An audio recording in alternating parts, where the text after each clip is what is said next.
कालभेदसे सुनवाम सोममराति यतो निदहाति वेदः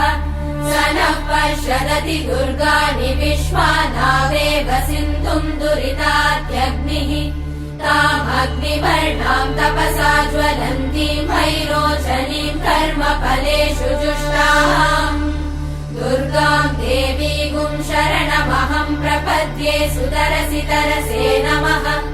अग्ने त्वम् पारयानव्यो अस्मान् स्वस्तिभिरति दुर्गाणि विश्वा पूश्च पृथ्वी बहुला न उर्वी भवातोकायतनयाय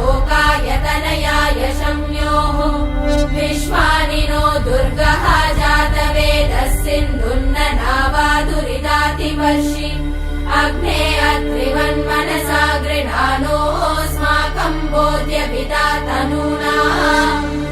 पृतनाजितगुम् सहमानमुग्रमग्निगुम् भुवेम परमात् सदस्तात्